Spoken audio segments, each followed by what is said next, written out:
Welcome everybody to today's Raleigh City Council work session. We have three topics on the agenda for today. One is, our first is the Wake County Comprehensive Plan Impacts to Future Extension of the ETJ, Southeast Raleigh Special Study Area. We have Donald Belk and Matthew Clem from Planning and Development.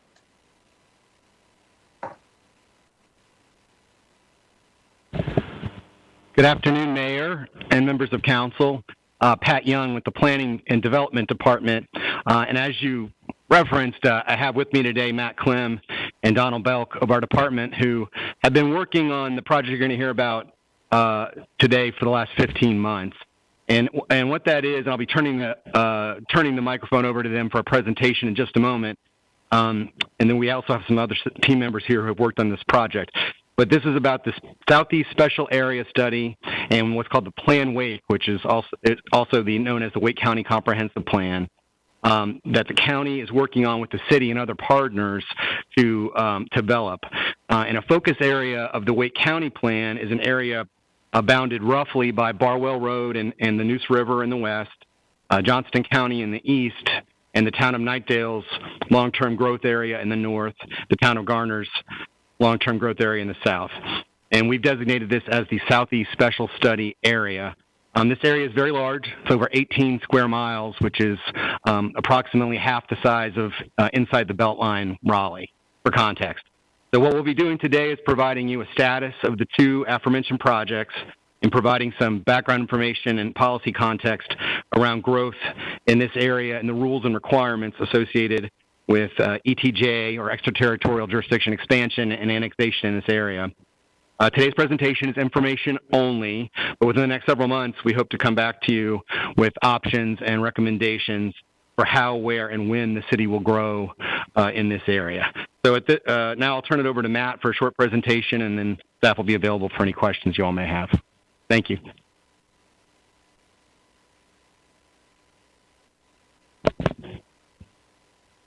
Hello, Mayor and Council. I'm Matthew Clem with Planning and Development, and I'll go ahead and get started once we get the presentation up.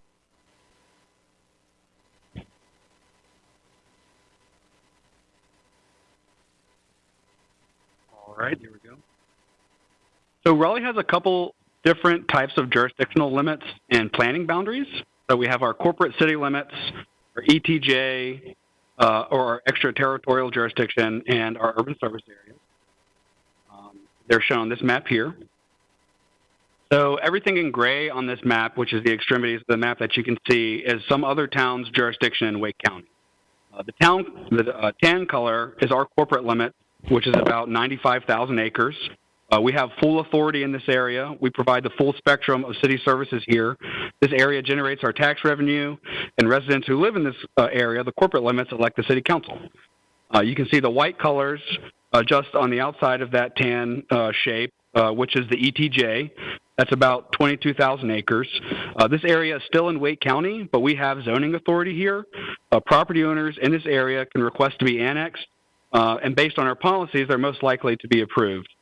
The area that we have the least influence on is our urban service area, and it's shown in the brown color on the map. The expectation is that this area will one day become part of Raleigh's ETJ and subsequently be annexed into our corporate limits. You can see we have extensive urban service area in the southeast, which is on the lower right-hand corner of the map, and then some in the northeast as well. The eventual boundaries of the corporate city limit and the ETJ and the urban service areas are all set by our joint interlocal agreements with Wake County and our municipal neighbors. All Wake County land has been assigned to a town or city. You can see the boundaries of our agreements with neighboring jurisdictions shown on the colored lines on the map. We recently renewed our agreements with Durham and Cary, which are on the left side of the map. And you can see those jurisdictional boundaries shown in brown and aqua. The boundary currently under discussion with Garner is shown in orange to the south of our jurisdiction. These agreements establish city limits and where we and other jurisdictions can annex and add new corporate limits to the city, to our respective cities. There are currently about 95,000 acres in our corporate limits. There are 22,000 acres in the ETJ and 19,000 acres in our urban service area.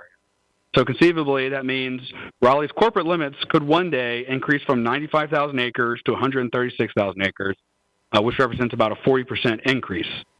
This is the greatest extent of any future extension in Raleigh based on our annexation agreements with Wake County and our neighbors. If and when and how the city grows are questions relevant to the Plan Wake study, which we'll talk about, and also the Southeast Special Area study. And so a quick reminder about how annexation works in North Carolina. Annexation is the legislative action that converts county land to corporate land. So it brings county land into city limits. And Raleigh's annexation powers are established by state law. So technically, there are three ways that annexation takes place, but the regulatory requirements generally mean that the voluntary petition annexation is the most practical and the most common. So our current adopted location of growth policy prioritizes development first in the city's corporate limits, where we are already providing services and collecting taxes. Then the next priority for development would be the ETJ areas that are already under the city's zoning control. And then lastly, in the urban service area, which is outside of the ETJ. So the ETJ and the urban service areas are both in the county, but eventually to be planned to be in the city. Based on this policy, which you consider each time an annexation request is before you, essentially annexation requests that are made for property within the ETJ are pretty likely to be approved. There are very few annexation requests that are made for property outside of the ETJ in the urban service area. So this map shows our and our municipal neighbors' respective corporate limits in ETJ. So the darker shades on this map are the corporate limits, and the lighter shades are the ETJ. And so Raleigh is green in the upper left-hand corner. I'm not sure if you can make out the word Raleigh, but that's us. And the area that is in gray, that is surrounded by the dashed black line, is the study area for that Southeast Special Study Area.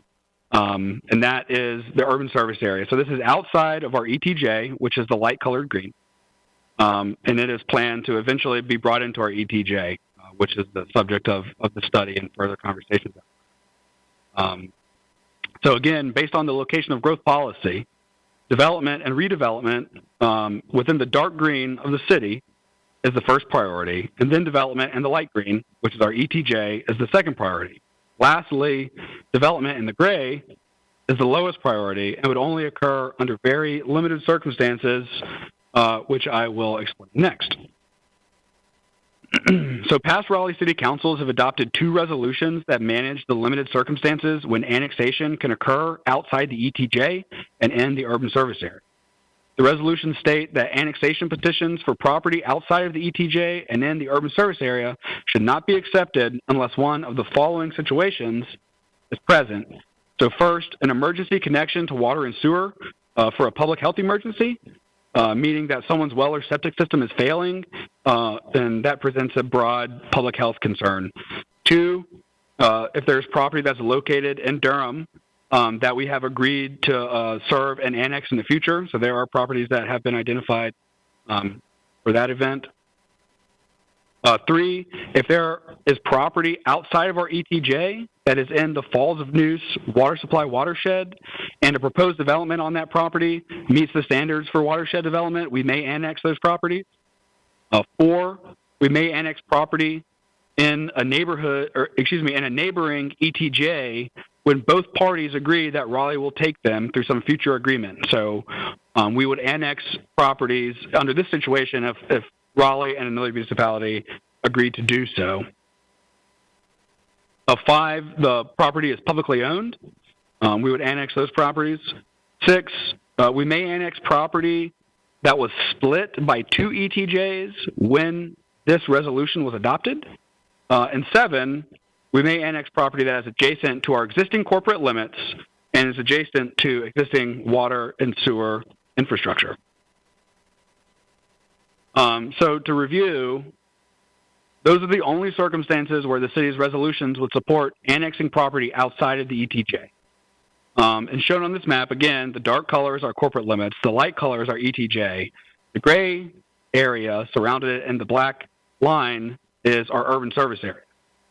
So together, the location of growth policy and these resolutions would prioritize first development in the dark green, then the light green, and finally in the gray under very limited circumstances. So in addition to our location of growth policy and the resolutions that guide annexation outside of the ETJ, we also have annexation agreements with all of our neighbors. And these agreements align with the boundaries of the map that you previously saw. And so our annexation agreements with our neighbors, all listed on this table, basically say that we won't annex each other's ETJs or urban service areas. So our agreement with Knightdale says they won't annex into our urban service area. We have an agreement with Garner that's old, and so we're currently working on updating that. But the old agreement says the same thing. They won't annex into our urban service area or ETJ, and we won't into theirs. While our annexation agreement with Garner is expired, Wake County's existing comprehensive plan still assigns this urban service area in gray and surrounded by the black line, still assigns that urban service area to us, meaning that a request from Garner to expand ETJ into our urban service area would not likely be supported by the county's plan. Additionally, Wake County's existing and proposed criteria for extension of ETJ would not likely support Garner annexing into our urban service area as well. And we'll touch on that in a bit. And so this map is a great representation of our existing agreements. It's basically the inverse color-coded map of the one we previously looked at. Knightdale and Garner are on the north and south in red and orange, and Raleigh's future jurisdictional limits are in green. And so, again, it's important to note that we're currently working through with Garner's planning staff to update our annexation agreement, and we should have something before you next year. Any agreement that we came to with Garner would need to be approved by Raleigh City Council and Garner Town Council. And then based on this map, you can see that we don't have an annexation agreement with the town of Wendell, shown in blue. But still, the urban service area outlined in Wake County's plan still assigns the green area to us and the blue area to them. And so I just want to pause there for a minute. We're about a third of the way through the content. And I was just going to take questions, if you had any, about the various types of jurisdiction, the location of growth policy, annexation policy for urban service areas, or annexation agreements with our neighbors. Okay, thank you. Does anybody have any questions so far? Councilor Melton? I do. I don't know if it's entirely on topic with the portion of the presentation we've already heard, but when I was looking at these maps, I just kept wondering if the proposed commuter rail that's being studied right now, is it supposed to be passing through this area of the map that we've been looking at? I would have to go back and look exactly where the alignment of that is. It's not shown on those maps, so I don't want to misrepresent where that is, the existing rail. Yeah, I believe it's south of the study area. It goes through Garner. And so if we look back at the map, it would be in that, basically in Garner's jurisdiction, which is the red. Got it. Thank you. That's helpful. Thank you. Any other questions? Okay. No more questions for now.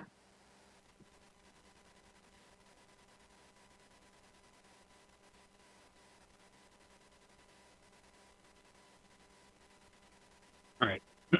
So our annexation agreements, ETJ boundaries, and urban service area boundaries all have origins in the existing Wake County Comprehensive Plan. In Plan Wake, the diagram, or excuse me, the image you're looking at now is an update to that comprehensive. This is the timeline we've been provided on their study, and we believe that their process should conclude by winter 2021.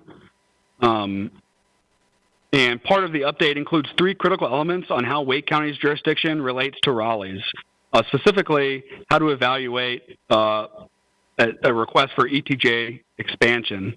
One It's important to note that the plan wake process will not impact our annexation agreements with our neighbors, and I'll talk through each of these draft recommendations now.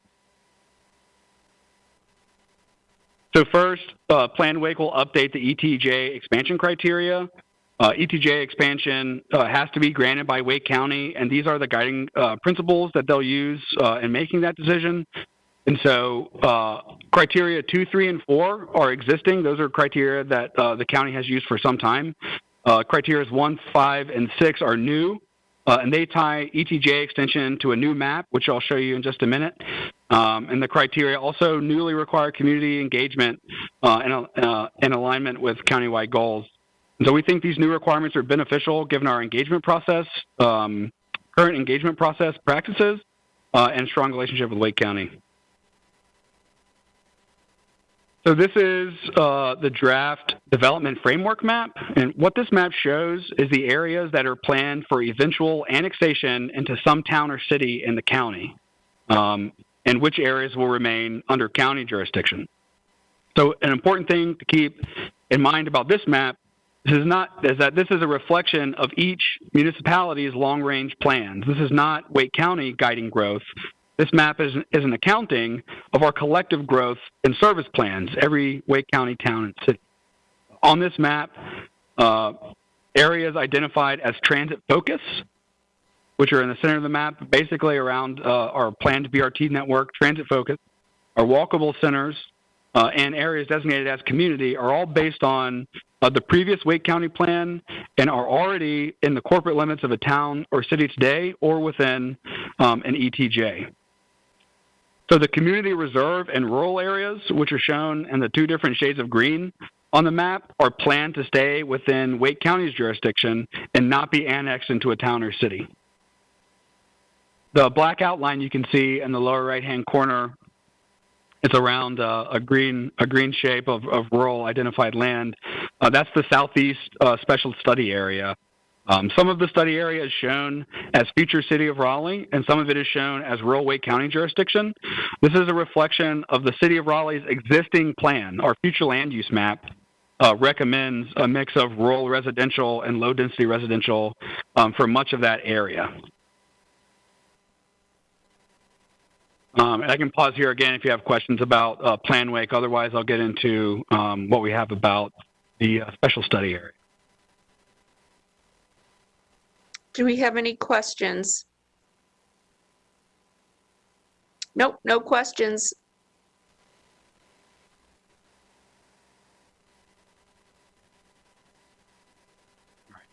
So the city initiated the Southeast Special Study Area in summer 2019. And we completed 2 rounds of public engagement so far, and there are 3 more public touch points to come. So why are we doing a study? Well, firstly, we've agreed to with our county and our neighbors, as this is the study area is completely within our urban service area as assigned to us by Wake County. The opportunity that this study and the Plan Wake offer together is a rethinking of the existing plan. Should we extend the city of Raleigh to this area? To what extent and when? So I talked about the future land use map earlier. Here it is again. This is part of our comprehensive plan. In the lower right-hand corner, you'll see where the special study area is identified. Again, this area is coterminous with our boundaries for urban service area and is not within our corporate limits or in our ETJ. The future land use map calls for mostly rural and low-density residential development in this area. The special study area can potentially make changes to this map, including adding mixed density, commercial uses, or even removing portions of the area from our planned extension boundary. Changes to this map, based on any recommendation from the study, would also be reflected in the Plan Wake development framework map.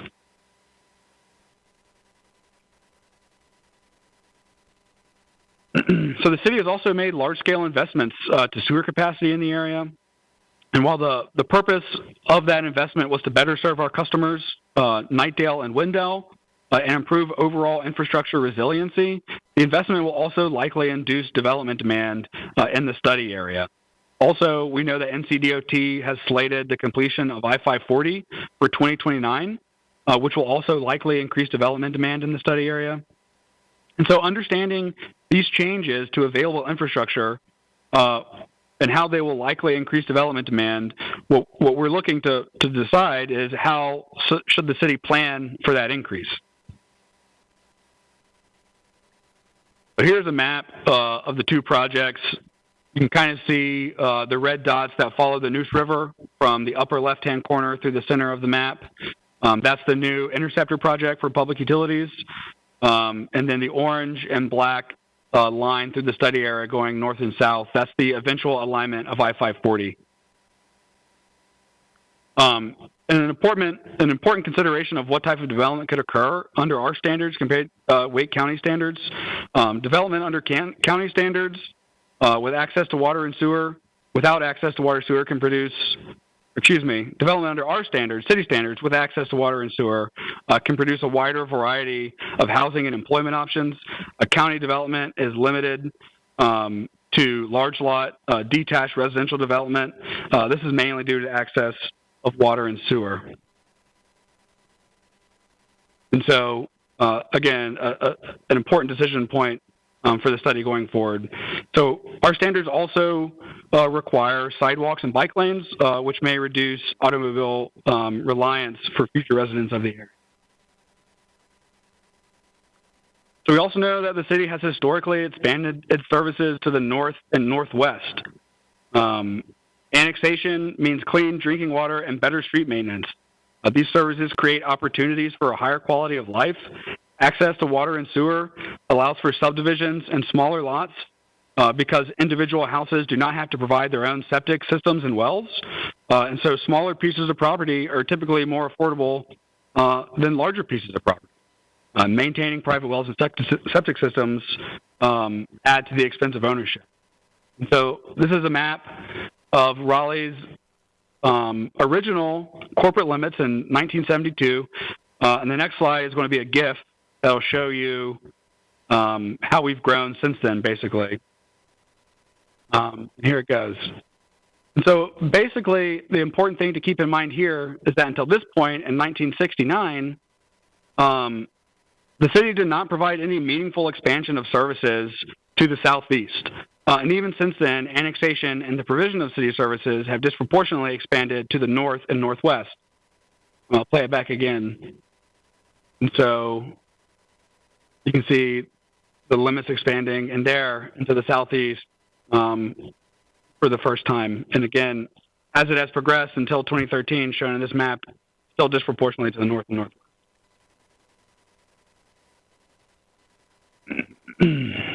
And so I'll pause again and just say these are the kind of the themes and the context for the study. These are the big questions that we're thinking about as we kind of formulate our next steps with community engagement.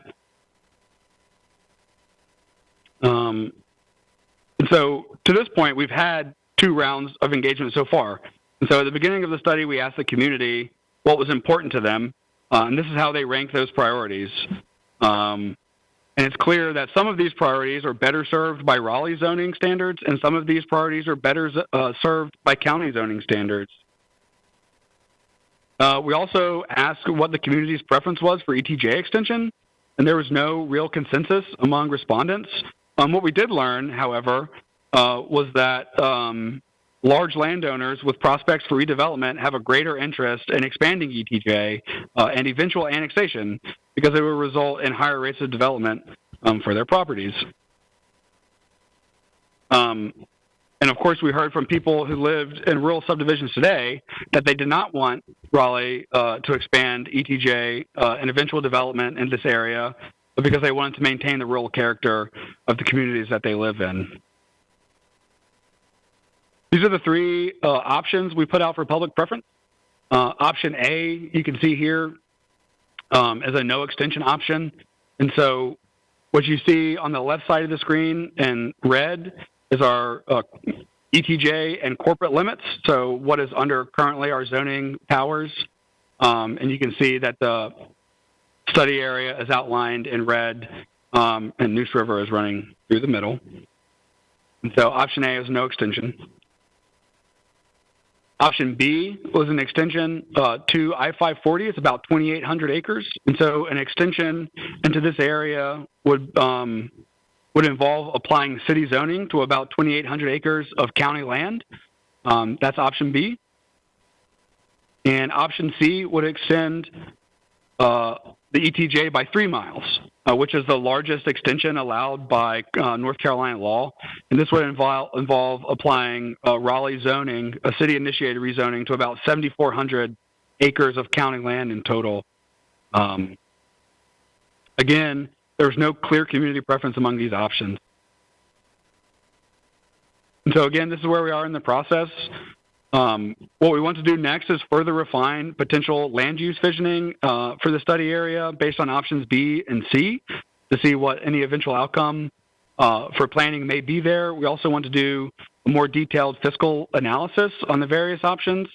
I think we'll look at potential options for smaller bites of ETJ that correspond with those various options B and C to see how it could be done in a smaller way, more steps over a longer period of time.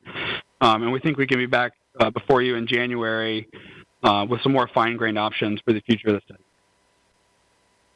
And that's all I have.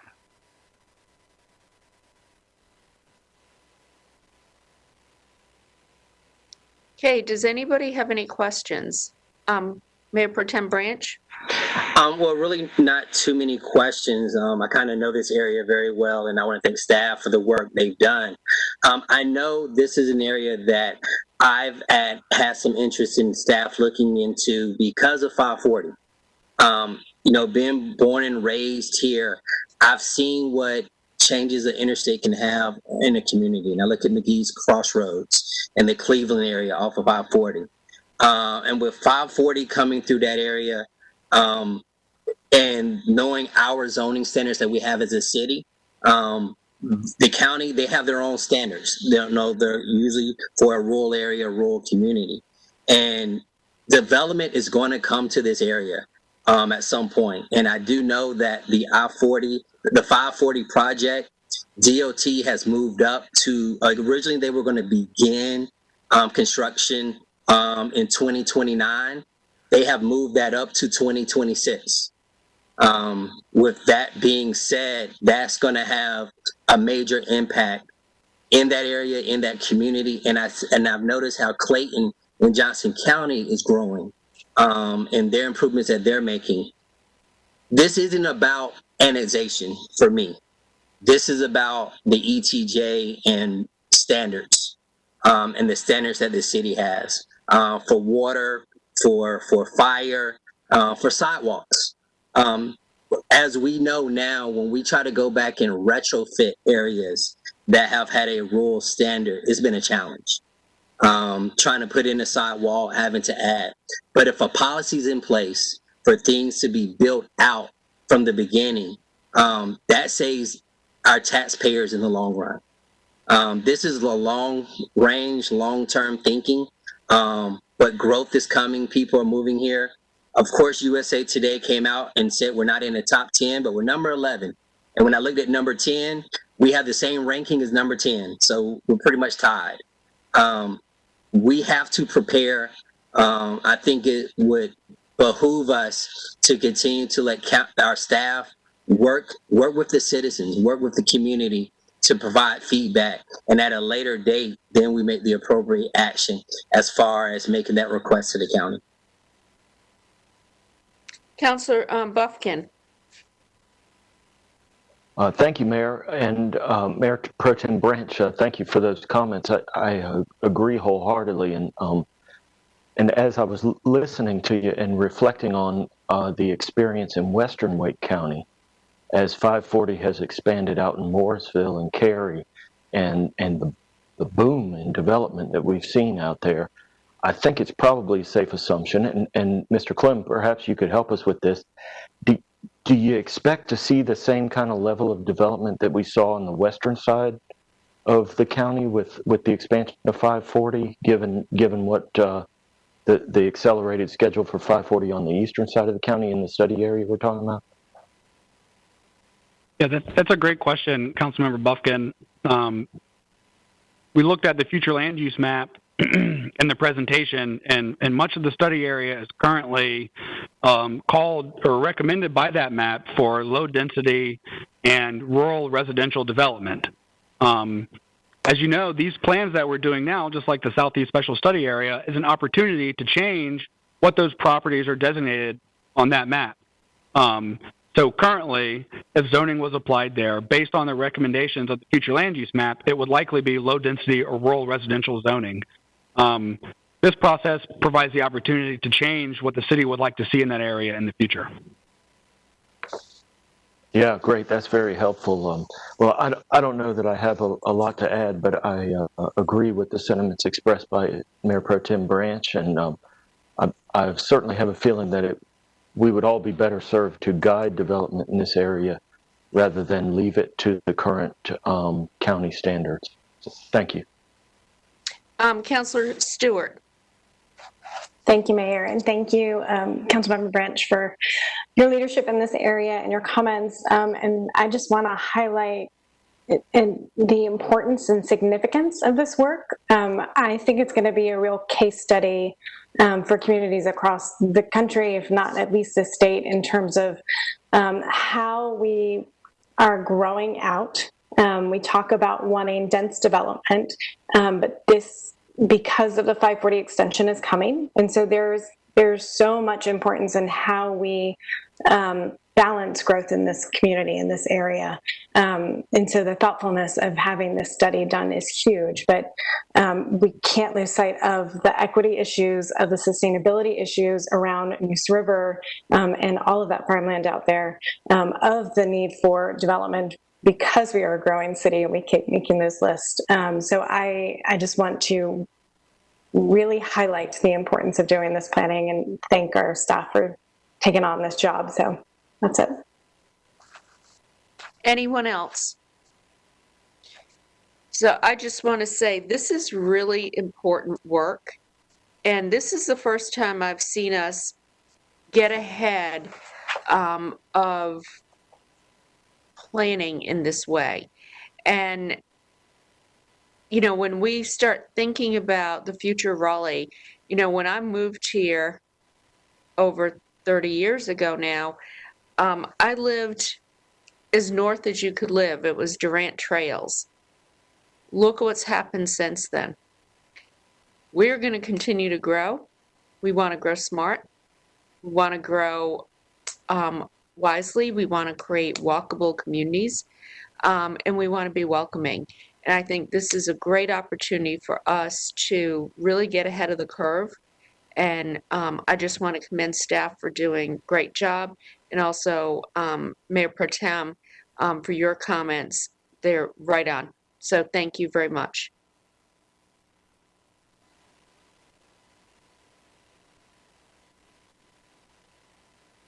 Anything else, anyone?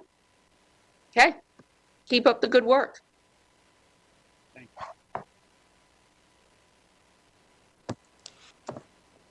Okay. Well, that was a lot to take in, but it's good stuff.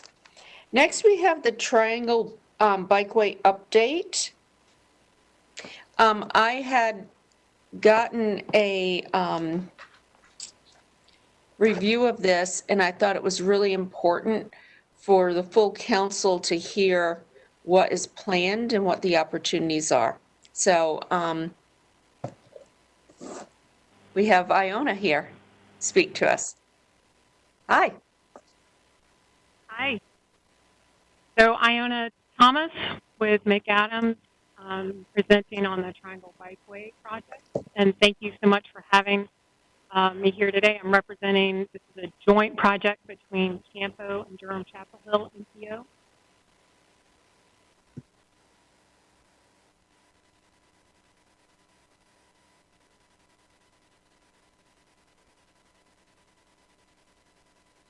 I'm going to come up on this screen.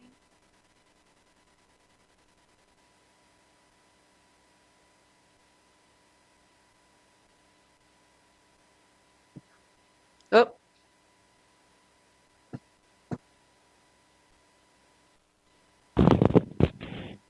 Technology is great when it works.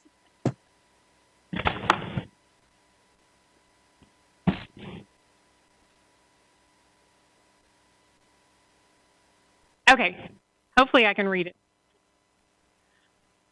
All right, so this is a project update on the Triangle Bikeway study in, let me see if this, okay, so this is a 17-mile corridor, and it's envisioned to have a bike facility that reaches all the way from Raleigh into Chapel Hill. What's important to understand on this map is that nexus point in RTP.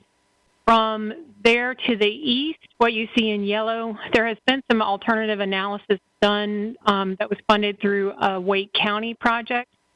And our role in this project will be to advance those designs so that we can recommend and select an alternative and then mature that up to a 30% design.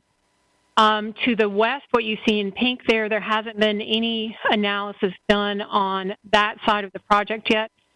So we will be developing alternatives and recommending an alternative for further design through the study.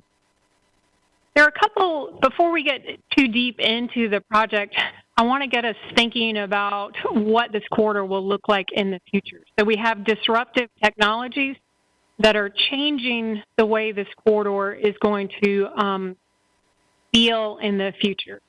So we see here on the left that we have an ever-decreasing amount of internal combustion engines that are projected for the corridor.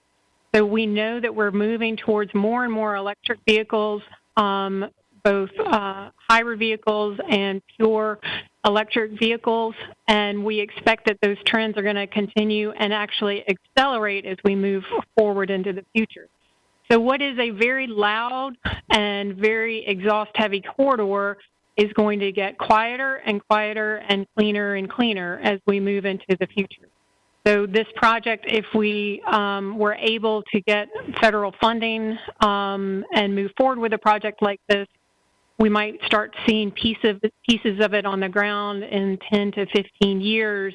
The corridor is going to feel quite different. The other disruptive technology that is going to impact this corridor is the onset of e-bikes. So electric-assisted bikes are seeing a huge increase in popularity around the world and certainly here in the United States. And what e-bikes do is that they let your average person enjoy cycling in a way that has only been really open to endurance athletes. And so we expect that e-bikes prices will begin to come down as this project comes nearer and nearer to completion. So we have a situation where more people could be bike commuters. So with that setting the stage for the corridor, let's talk about the project objectives. So obviously, we will be studying and selecting alternatives on the project. We will be establishing what the overall design character or design palette, what the project will feel like, what's on the ground, how wide the facility will be, what kind of amenities.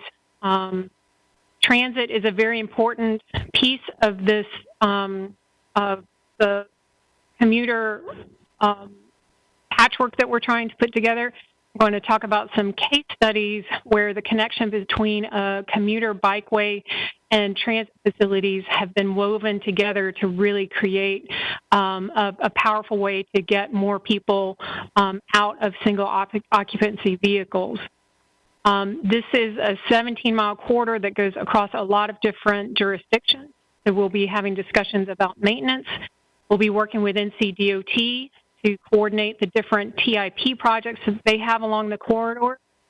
We are blessed to live in an area where we have invested in bike ped connections, and so we have a network that we want to make sure we are making the right connections with this facility. We also have a tremendous amount of pretty heavy hitter stakeholders along this corridor, and then we're very dedicated to equitable engagement. We'll talk about a few of these things in more detail. This is a complicated schedule with a lot going on, but the takeaway is that this time next year, we will be recommending alternatives for the project.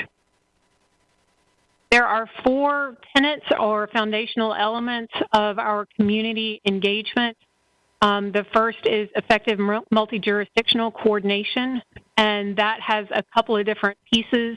We have met with each jurisdiction's staff along the corridor, and we're meeting not just with one representative from those jurisdictions, but with Parks and Rec, Transportation, Public Works, Economic Development, all of the different internal departments within each jurisdiction to make sure that we understand all of the policies, planned projects, operations, maintenance, things that would impact a project like this.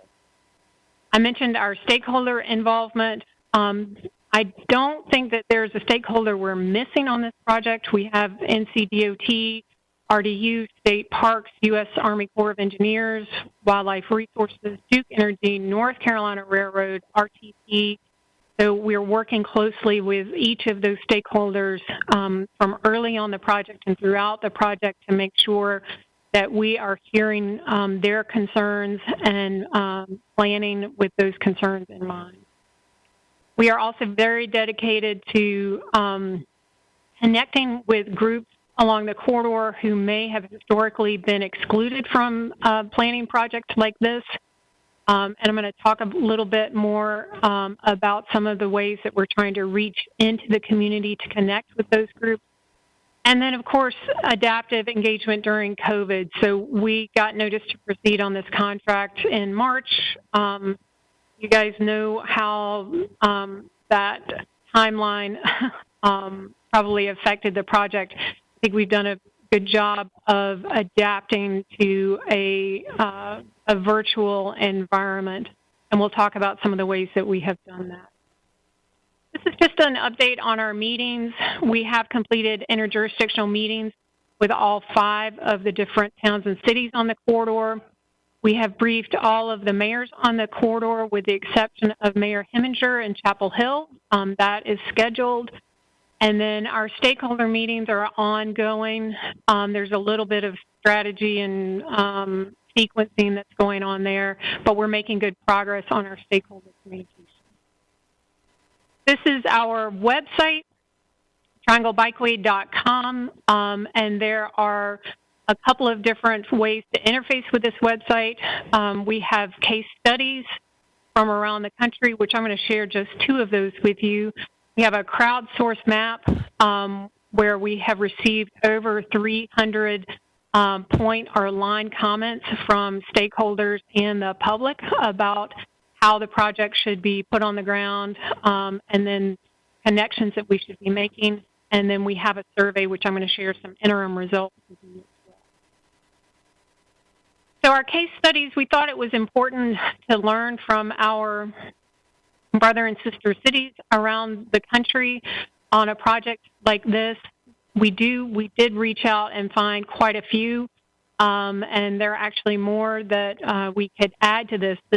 A project like this is not as uncommon as you might think it would be.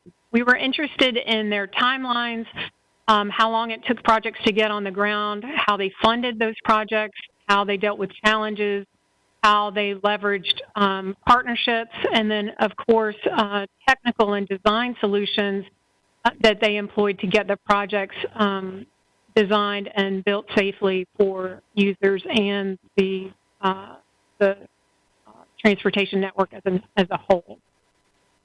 So the first one we'll talk about is Path 400 in Atlanta, Georgia. So this is a little over 5 miles. It's about to be extended with a federal project, an additional 3 miles north further into Buckhead. This project is about 2/3 of the way within Georgia DOT right-of-way, and it cost about $28 million. This project was funded entirely with local funds, so no federal funds in this project. And you can see a couple of pictures of the built section. It is an incredibly popular connection. It is connected into the MARTA stops, the MARTA transit stops. It connects into Atlanta and the Atlanta Beltline. And very successful project. And as I mentioned, they are getting ready to embark on a federally funded section that would extend it another 3 miles. We had, for our working group, we had a speaker come and share a lot of great lessons learned that are going to be valuable to us as we move forward with the study. The US 36 bikeway in Colorado is probably the most analogous project that we studied. It is 18 miles long, and it connects from Denver to Boulder. As some of you may know, Denver and Boulder made a commitment about a decade ago to make a major shift away from single occupancy vehicles. And you can see from the map here that they have braided a system of highways, transit, BRT, light rail, and bikeways to give a lot of different options for how people move between these cities. It is 100% in the CDOT right-of-way, and it was built for $16 million. It is totally on the ground and operational. A couple of photos of what it looks like. This facility is concrete. They have to deal with a lot of weather challenges that we don't have here in North Carolina. Very popular facility, and the users are going up and up on this facility. So we deployed a survey back in July. The survey is going to close this month, but so far we have 1,941 participants. I'm going to go through a few slides with you, but some of the key takeaways is that we do have good border representation from each town and city along the corridor. We don't have any big gaps, and those are for both respondents who live along the corridor or work along the corridor. There is a very clear preference for separated facilities, greenways, or protected bike lanes. This is very consistent with research and other work that's being done around the country, that when we provide physical separation from vehicle traffic, we get much more diversity and we get higher users on our bike ped facility when folks are not concerned about their physical safety with respect to cars. 67% of respondents say that they would use this facility weekly when it gets built. And then we do need further input on one question, which I'll talk a little bit about. We baselined our survey against the demographics of the corridor, and we are falling short in respondents for Black, African American, Asian, and Hispanic users, and then we're also falling, not really lining up in our household income. So we are conducting focus groups to the week of November 9th through the 13th so that we can have some qualitative conversations with people to supplement our survey and make sure that we are understanding how these groups want a project like this to move forward. So a little glimpse at some of the interim survey reports out. So this is how often would you use the facility if it was built. So 67% would use it at least weekly. A decent number of folks saying that they would use it twice a day or daily. But then our highest category is people who would use it 2 or 3 times a week. Proximity to I-40. This is a question. We have a public workshop coming up October 29th, and we are doing an interactive session to get more feedback on this specific question. As you can see, we don't really have a clear winner between if they want to be within the I-40 corridor or on surface streets running parallel to the facility. So I think we need to provide the public with more context for this so that they can make a more informed decision and recommendation. And so our October 29th meeting, this will be one of the things that we're talking I mentioned the facility preference. You can see here we have a very, very strong facility preference towards greenways. They were ranked 5 stars in terms of preference. So people really want to be on a facility that is entirely separated from traffic if possible. And then here we get a strong preference on the right-hand side. So folks were asked to rate your 1 being your least preference. So wide shoulders was the least preferable. And then 5 stars was the highest preference. And that went to protected bike lanes and buffered bike lanes. So again, folks are really wanting to be separated from that vehicle traffic. Our next steps, we have a virtual public workshop on October 29th. That happens twice that day at 12 p.m. and 4 p.m. We'll be doing a short presentation, but then we'll also be doing an interactive poll to try to get some more feedback on some of these specific questions that we need supplemental information from on the survey. Our focus group sessions will run November 9th through the 13th. Survey closes November 13th, and then our next Triangle Working Group meeting is on November 19th. So, Mayor and Council, that is the presentation, and I'm happy to answer any questions that you may have.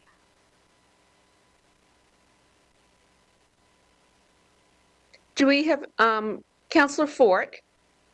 Yes, good afternoon. Thank you for the presentation. I had a question about the virtual public workshops and the focus group sessions. How are y'all advertising the virtual public workshops, and have you selected the folks who are going to participate in the focus groups? Now we're in the process of doing that. So we have a call for focus groups participants. We have a flyer that we are getting out through social media and our working group, and that flyer has a text and a telephone number for people to text their information, and then we'll be populating the focus group that way. Any help that we can have in populating those focus groups, we're looking for about 15 people for each focus group. We would be delighted to have any help or connections that would help us get the right people in on that. The work session or the public meeting will be advertised on social media. It'll be posted to the website. The information was sent out to our working group, which is populated with every municipality, all of our stakeholders, and then we also will be rolling that out through social media. It's our hope that each jurisdiction on the project will post that to their own social media and to their web pages, so that we're pretty sure that that's why we're getting such a good response, 1,900 survey respondents, because our partner municipalities are really helping us connect into their into their networks to get the word out about this service. Thank you. Councilor Fort, do you have any ideas in that regard? Do you have something in mind? Yeah, I probably do. So I'll get them to you. Okay, great. So you'll connect with each other. Okay, great. Any other questions? Oh, I'm seeing thumbs up. So that means people liked it. I thought there would be a lot of interest in this. I mean, this is a great opportunity. So if you have any comments or, check out the website, first off, participate. And if you have some suggestions for the team, let them know, let Iona know. Okay? All right. Thank you so much for having us today. Really appreciate it. Okay. Next, we have the 2020 Community Survey, and Stephanie Olson will be presenting.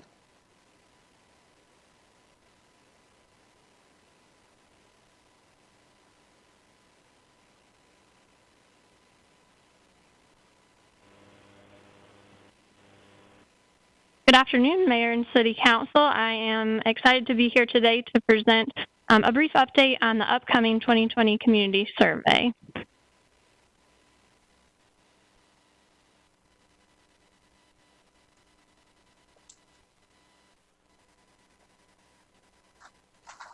So the Community Survey supports one of your newly adopted goals in the strategic plan, which is to obtain regular feedback from the community and use the information that we receive to make improvements to our services.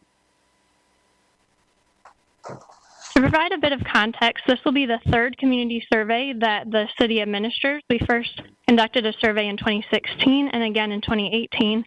And I'll get into the points on the slide in a little bit of detail. But one thing that I want to emphasize is that this survey is really comprehensive and it's focused on gathering feedback from the community about services across the city. So back in 2016, when we were looking at first doing a survey, we took an inventory of the surveys that we offered as a city, and we found that many of those surveys were specific to particular topics. They were offered on an as-needed basis. Many of them did not offer us statistically significant results, and much of the time, people were self-selecting to participate in the surveys. And so at that time, we did not have a survey that allowed for a comprehensive look at city services from residents across our community. And so that's when the comprehensive city survey was implemented. So conducting a city survey, a community survey, is a common practice, and it's a best practice across many of our peers across the country. And one of the major reasons for this is because by conducting a social science research-based survey, we're able to make generalizations about our services that are statistically significant. I want to just briefly highlight a couple of the characteristics of our community survey that make this survey stand out from the other surveys that we offer as a city. The first and perhaps most important is that this survey allows us to get statistically significant results. And what we're talking about here is reducing the randomness or the likelihood that the results that we're receiving are by chance. And we do this through a couple of ways. The first is by oversampling for our population. So for a city of our size, we would only need to collect about 450 completed surveys in order to reach statistical significance. However, in our contract with our consultant, we require that we receive 1,000 completed surveys through this process. Another requirement of our vendor is to provide us with results that we can have a 95% confidence level. And so what this means is that essentially, if you were to provide this survey 100 times, 95 out of those 100 times, we would expect to see the same results. So that really speaks to the quality of this tool and the process that we put in place for conducting our community survey. Another key feature of our community survey is that we use random sampling. And so our consultant will send out surveys to a random sample of households throughout our community. And another requirement that we have is that this sample is representative of our community demographically.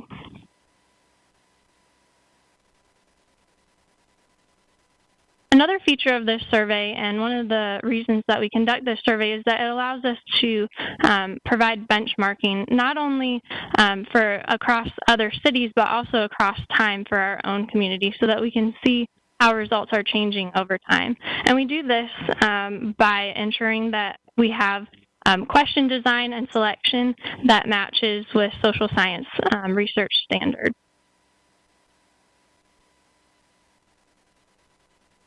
And finally, our community survey is very comprehensive, so it covers a variety of service areas and topics. We also work with our consultant to ensure that it's an appropriate length. So through our contract, we are allowed up to 7 pages of survey questions, and this helps us to avoid some of the survey fatigue that may occur if we had a longer survey. We also work with our consultant to ensure the quality of the questions that we're asking. So we avoid asking questions that may lead participants to answer a certain way. We also avoid using questions that would be asking 2 things at the same time. And so we work really hard with our consultant to ensure that the tool that we're providing meets standards of social science research and also provides us with quality results. I won't go through this slide in detail, but this just gives you a couple of examples of the types of questions that we ask in this survey. And we organize our survey into these different buckets. So one is the overall community and quality of life, and then the other buckets match our strategic plan key focus areas. And so as you look at the survey instrument, this is how you'll see that it's organized.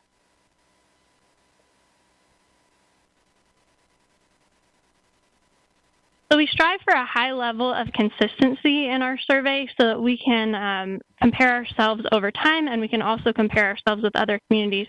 However, we do tweak the survey slightly each year just to ensure that it maintains relevancy and stays in line with the questions that other communities are asking. So I wanted to take a minute just to highlight a couple of the changes that we're recommending for the 2020 survey. And many of these are in line with recommendations and conversations that we've heard from council over the past couple of years. The one that I want to highlight was any time that the word citizen was used, we changed that to community members so that we can be more inclusive. We also have a question that asks about gender. Previously, we had male or female. We've added non-binary and prefer to self-describe to also be more inclusive in our surveying. We also heard during the last survey process that council was interested in understanding teleworking and the trends associated with that. We did recognize that COVID-19 would highly impact that response, and so we tweaked that question to ask about during, and post-COVID-19 so that we can understand trends now and into the future. A couple of other changes, one related to COVID-19, was that we have a question that asks, in the past 12 months, how often have you done X? And it lists a number of services that we provide as a city. And after speaking with our vendor, we recognized the importance of extending that time period to 18 months. That way that we could avoid some of the recency bias that would occur when people are thinking about what they've been doing over the last 6 months, and it can expand that time frame to the 18 months. And this is in line with what other communities are doing in their surveys as well. Another change is related to our branding efforts. So in the survey, there's a number of questions that ask about public utilities. We've changed that to Raleigh Water to align with our branding efforts. We also recognize that during COVID-19, we've provided several service changes to the community, and so we added a short question that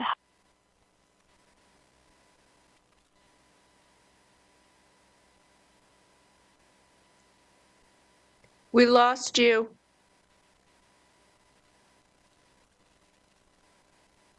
Stephanie, we can't hear you.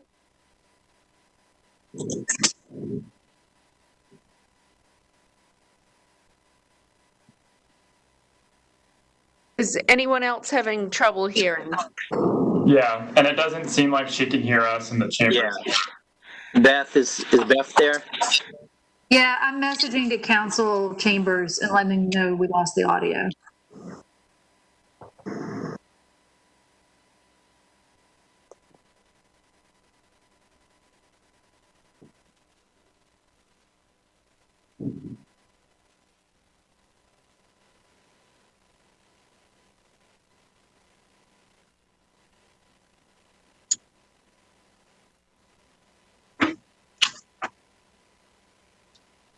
Yes, City Manager. Thank you, Mayor and Council. I think I can pick this up and bring it home for us. What Stephanie was going to say is that the survey is administered generally mid-November through the middle of December. That's generally the period of when the survey goes out. And then the results are presented or compiled in late January, early February. And usually that's a piece of what you bring back to your council retreat as a part of the strategic planning effort. And so the only other thing to mention is that one of the questions that was removed was the one associated with attendance at CAC meetings. That was something the council added. This proposes to take that back out. So the survey is a critical function associated with your overall comprehensive approach to strategic planning and measurement and use of data to help frame up your future planning. So The fact that you do it every other year, you use generally the same questions, you have some trend data, helps you, and we usually bring that back in that February timeframe for your retreat is usually when that's presented. Although you could choose to present another time. About that time is when you're starting to kick off your retreat planning. Let me just also say to sort of finish up, I just wanted to say thank you to Stephanie Olson and the Budget Management Services Office for managing this process. It's gone really well. We feel comfortable with the vendor, and it's a critical piece to your success. So with that, Mayor and Council, I'm happy to also answer any questions. Okay, does anybody have questions? Councilor Melton? It's not a question. I just want to say thank you for editing the questions to use more inclusive language, specifically the gender question, and also the shift from citizen to community member. I think for some folks or most folks, maybe that shift doesn't carry much weight, but for folks who feel marginalized every day in their lives, to feel like there's space for them in the community where they live is very, very important. And I think leading with that messaging as a city is something that we need to be doing and continue to do. So thank you. Okay. Any other comments or questions? Councilor Stewart and then Mayor Pro Tem Branch.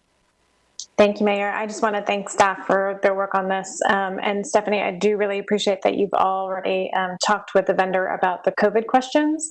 I was a little concerned about how that would really sway our results this year compared to the last two, maybe in 2 more years. So I appreciate that y'all are already thinking about it and have a plan. So thank you. Mayor Pro Tem Branch. Of course, and I will add that we will, of course, potentially have different results this year, but we will make sure to note why that may be. Okay, thank you, Mayor. My only question is, I know statistically you said we need about, 400 and, what was that number, 59? 450, yeah. 150, and I know we're going for 1,000. I just say I hope we aim for more than that with so many residents in Raleigh, so many community members in Raleigh, over 400 some residents, 400 plus thousand residents, can't get the words out. But I really push that, the sample pool that they send out is significant, so we can increase that number. City Manager? Yes, thank you, Mayor Pro Tem. I just want to respond really briefly to that.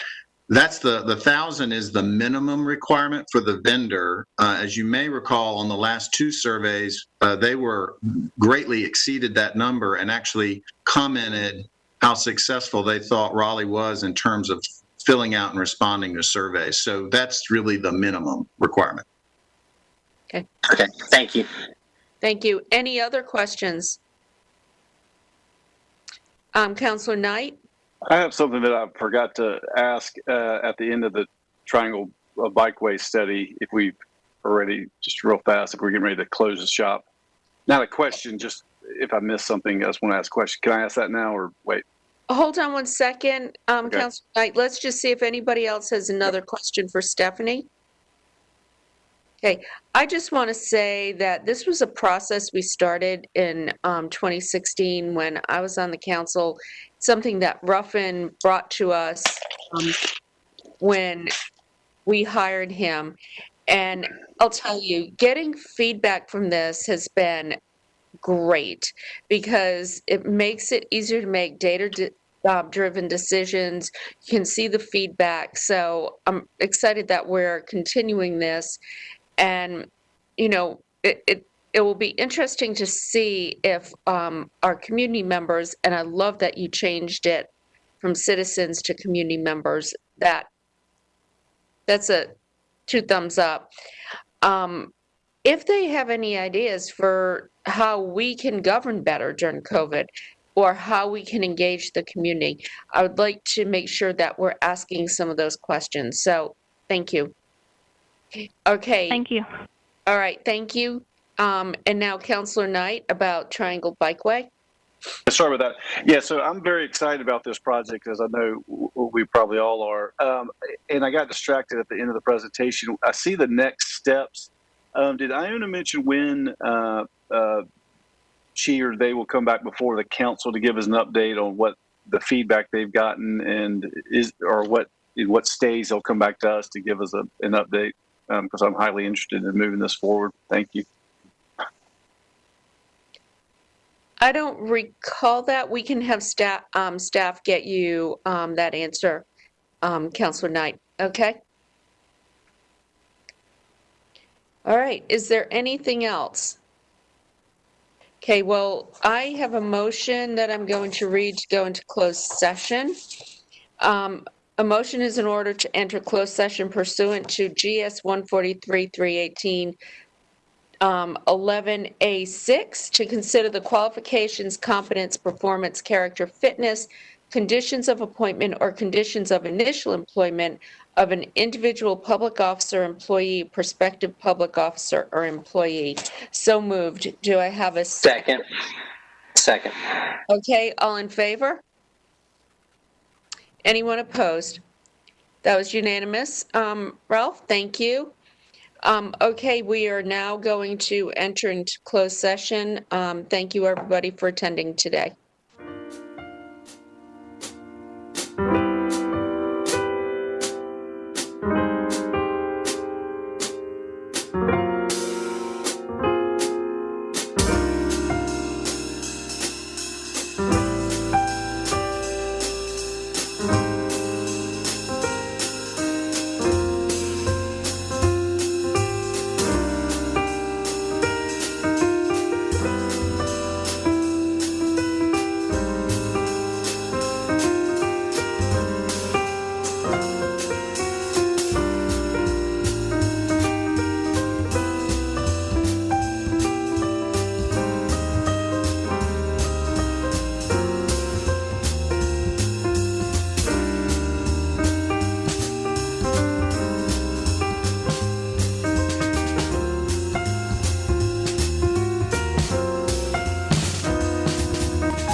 everyone. We have just returned from closed session where the council provided direction to staff on the items listed in the closed session motion.